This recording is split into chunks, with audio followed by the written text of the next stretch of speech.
क्यों हुए गणेश जी के दो विवाह।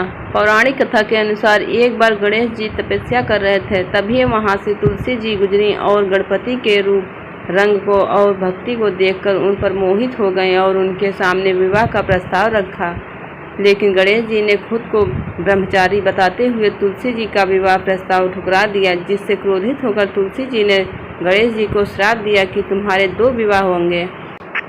गणेश जी का मुख दो दांतों के साथ शोभायमान होता था, परंतु एक बार भगवान परशुराम ने क्रोधवश उनका एक दांत फरसे से काट दिया था, जिस कारण से गणेश जी एक दंत या वक्रतुंड कहलाने लगे।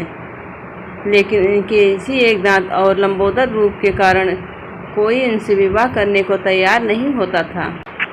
इससे रुष्ट होकर गणपति अपनी सवारी मूषक की सहायता से देवताओं के विवाह में बाधा पहुंचाने लगे।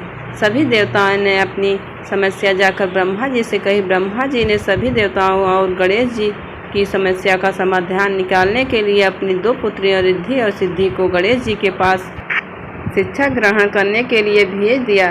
जब भी गणेश जी किसी देवता के विवाह में बाधा पहुंचाने वाले होते, उसी समय रिद्धि और सिद्धि उनसे कोई प्रश्न पूछ देती, जिससे उनका ध्यान बढ़ जाता और उधर देवताओं का भी विवाह निर्विघ्न संपन्न होने लगा।